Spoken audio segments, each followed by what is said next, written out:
Leading tonight's news, who's really to blame for the student riot? After repairing the damage, students were advised to redirect their anger at the Minister of Education.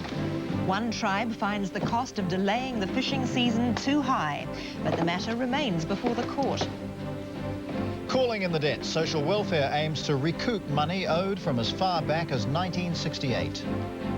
And real monster mania. Aeschylosaurus, the oldest dinosaur, is discovered in South Africa.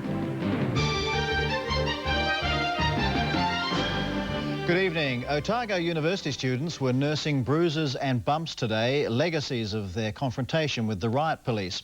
Although they didn't condone the student behaviour, university authorities today suggested their anger was misdirected, that their gripe was with the Minister of Education. The Vice-Chancellor says it's not the university's fault student fees have to go up, and while the riot was unfortunate, the true cause lies with the Minister. Tonight, Lockwood Smith refused to be drawn. Mark Price reports. While students have finally drawn attention to their anger over university fees, it's come at some personal cost. I got just minor bruises and a big lump on the back of my head, sort of about there, and it was bleeding a bit. Both injuries and damage to the university buildings are minor, but the conflict outside a meeting of the University Council has highlighted major concerns over fees.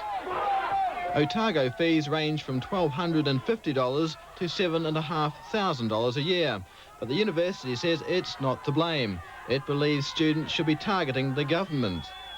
I certainly feel that the main protest should undoubtedly be to the government. They've got a reasonable right to ask us to be as efficient and to use our resources effectively as we can, and that's perfectly reasonable, and we accept that.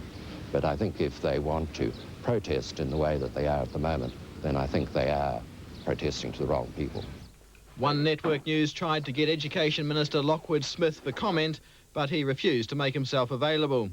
Meanwhile, the argument continues over the police handling of yesterday's protest. At least 20 students are filing official complaints police used excessive force as they evacuated the University Council from the registry building.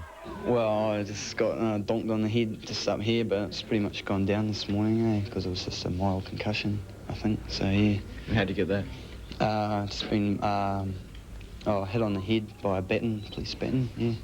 What was happening was that they were linking arms and holding on to one another, and in some cases the only way to get them to release their grips were to hit them with a baton. While on the surface the university appears to be back to normal, students say they won't stop protesting over fees. Mark Price, One Network News. National and Labour clashed over the Employment Contracts Act today. A defiant Mike Moore told employers a Labour government would repeal the Act. But Jim Bolger said that would only wreck the economic recovery. Simon Mersip reports. It was the annual get-together for employers, and for Mike Moore it was a perfect opportunity to attack a policy dear to employer hearts. The target, the Employment Contracts Act. The theme, that some workers had been disadvantaged. So the Employment Contracts Act, those obnoxious parts of it will be repealed, it'll go, and there will be a minimum wage for those under 20. And it won't be high. The Labour leader gave an example of a woman shop assistant working under a contract he said contained draconian conditions, and he directed a barb at Max Bradford, chairman of the Select Committee, which drew up the Act. Sitting down while working is not permitted. You've got to understand the suspicion of some when you find that Max Bradford was one of the consultants and signed proudly the bottom of this employment contract. Mr Moore provided a copy of the shop assistant's contract. It has Mr Bradford's name on it, but no signature. When asked to identify the worker and the company involved, Mr Moore refused. Mr Bradford told One Network News today he rejected suggestions he'd acted as a private consultant. He said the only advice he'd ever provided was that any MP gives to a constituent seeking help. The Prime Minister also seized on the Employment Contracts Act to make capital of his own. The glue holding the recovery together is the Employment Contracts Act. If that were taken away, as promised by our political opponents, then the new surge of growth in New Zealand would stop, and rapidly we would return to the old order of high inflation, followed by high interest rates and large job losses. Mr Bolger may have scored points on friendly ground here today. Mr Moore will hope his comments on the minimum wage will have a broader appeal. Simon Mersep, One Network News. It's still uncertain if the fishing season will begin this Friday, but it's certainly more likely now that one consortium of Maori tribes has withdrawn its appeal against the quota system. It did so under the pressure of being asked to pay millions in the event of its appeal failing. Liam Jury explains. Nothing less than a crisis meeting today for the tribes who comprise Area 1 consortium. Their first action was back to court, seeking to overturn the requirement that in the event of losing their appeal, they must agree to pay the Waitangi Fisheries Commission for any losses incurred from holding up the fishing season.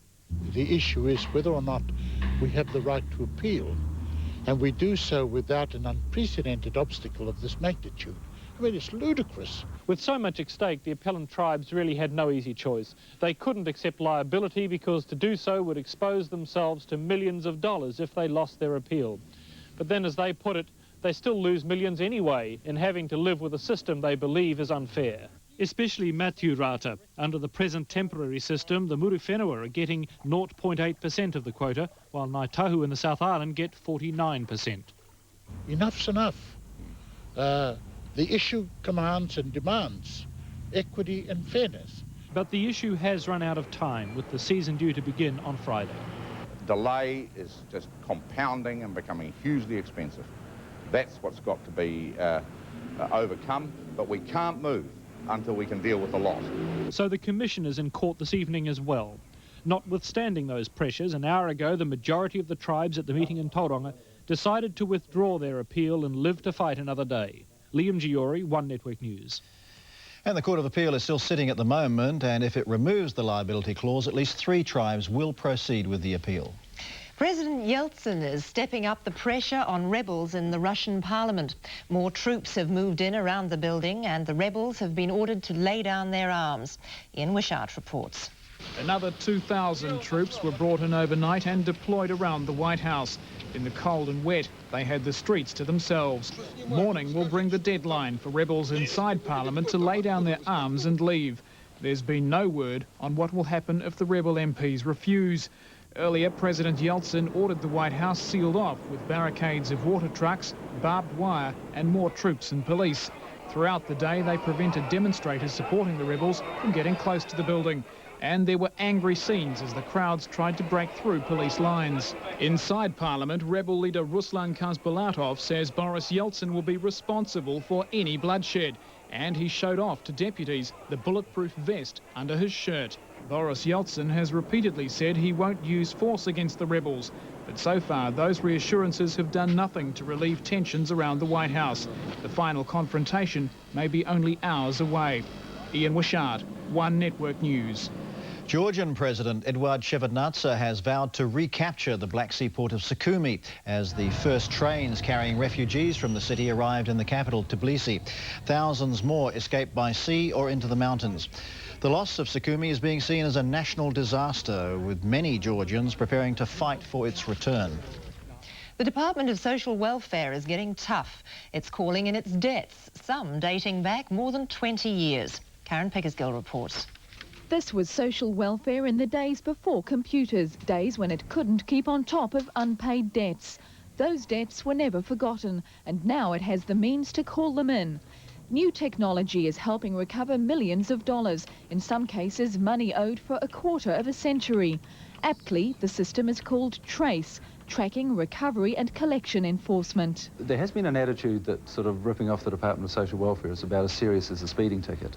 And I think that that situation's changing, and that we have a serious job to deliver the right money to the right people, but also to get money back on behalf of the Crown so that we reduce the overall cost of our operation to the taxpayer. The bulk of the debt is unpaid child maintenance. Then there are benefit advances, overpayments and special needs grants never paid back. At social welfare offices around the country, letters are being sent to debtors with a reminder and a warning to pay up. If the money's not forthcoming, social welfare will start docking benefits. If a debtor is now in work, it has the power to deduct money from wages, even from a deceased person's estate. And the statute of limitations is no safeguard. It doesn't apply to debts to the Crown. Karen Pickersgill, One Network News. The Social Welfare says if debts aren't paid, it intends catching up with defaulters when they apply for superannuation. Ahead on One Network News, Aeschylosaurus, the world's oldest dinosaur, is unearthed in South Africa. And for pregnant women, that special vitamin that reduces the odds of having a spina bifida baby.